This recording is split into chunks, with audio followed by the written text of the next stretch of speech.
दो एक जैसे छोटे लड़के हॉस्पिटल आए थे पैटर्निटी टेस्ट के लिए। नर्स ने कहा कि दोनों बिल्कुल एक जैसे दिखते हैं। उसे पूरा यकीन था कि ये दोनों सगे भाई होंगे, लेकिन एक लड़के ने कहा कि वो तो बस रास्ते में मिले थे। एक के पास पापा नहीं थे और दूसरे के पास मम्मी नहीं थी। 10 मिनट पहले एक अरबपति सीईओ के बेटे ने कार की खिड़की से एक लड़के को देखा जो बिल्कुल उसी की तरह दिखता था। वो लड़का अपनी मम्मी के साथ था, लेकिन उस लड़के ने कभी अपनी माँ को नहीं देखा था। उसके पापा हमेशा कहते थे कि उसकी माँ की तो डिलीवरी के टाइम डेथ हो गई थी। उसे उस पल पहली बार किसी के लिए जलन हुई। उसे लगा कि बाहर जो औरत थी वही उसकी असली मम्मी है। उसने ड्राइवर से झूठ बोला कि उसे भूख लगी है और कुछ खाने के लिए बोल दिया। ड्राइवर जैसे ही गया वो चुपचाप कार से निकल गया, अपने फेवरेट लॉलीपॉप को निकालते हुए उस औरत के पीछे चल पड़ा। उधर सीईओ को जब पता चला कि उसका बेटा गायब है तो उसने अपने असिस्टेंट से कहा चेक करो, लेकिन कैमरों में कुछ नहीं आया। वो जगह एक ब्लाइंड स्पॉट थी। तभी सीईओ को उसके बेटे का फेवरेट लॉलीपॉप का रैपर जमीन पर पड़ा मिला और उसने उसी का पीछा करना शुरू किया। दूसरी तरफ असली लड़का एक कोने में छिपकर उस औरत और बच्चे को प्यार से बात करते देख रहा था। तभी सीईओ के लोग आए और गलती से उस दूसरे लड़के को असली समझकर उठाकर ले गए। वो चिल्लाता रहा, लेकिन किसी ने नहीं सुना। असली लड़का ये सब देख रहा था अपनी जगह से। जब सब चले गए तो वो बाहर आया और जमीन पर रखा बैग उठा लिया। तभी वो औरत बाहर आई और उसे घर चलने को कहा। लड़के ने कभी माँ का प्यार महसूस नहीं किया था तो उसने कुछ नहीं बोला और उसके साथ चल पड़ा। उधर जिस लड़के को गलती से सीईओ के घर ले जाया गया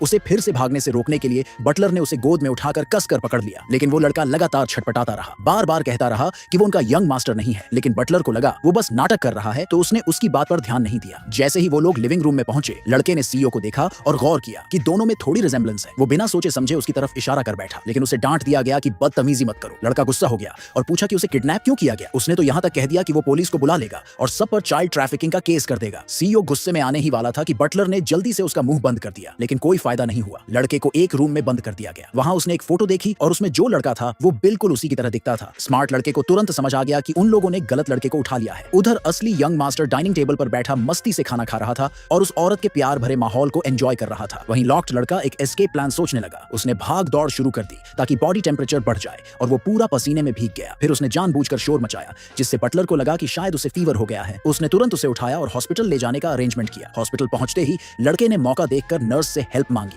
कहा कि ये बॉडीगार्ड्स और बटलर दरअसल ट्रैफिकर्स हैं। डॉक्टर और नर्स हैरान रह गए और तुरंत सिक्योरिटी को बुलाया। सबको रोक लिया गया। डायरेक्टर भी वहां आ गया, लेकिन नर्स ने कहा ये तो ट्रैफिकिंग केस है। डायरेक्टर ने फौरन उसे करेक्ट किया कि ये लोग सीईओ के बॉडीगार्ड्स हैं और ये लड़का सीईओ का बेटा है। उधर सीईओ के घर में बटलर रूम में आया तो वो खाली था। लड़का एग्जाम रूम के दूसरे दरवाजे से भाग चुका था। वो पूरे रास्ते दौड़ते हुए अपने घर पहुंचा, लेकिन वहां जो देखा उसे देखकर उसकी आंखें फटी रह गई। उसने देखा कि ठीक उसी की तरह दिखने वाला एक लड़का उसके अपने घर में बैठा था।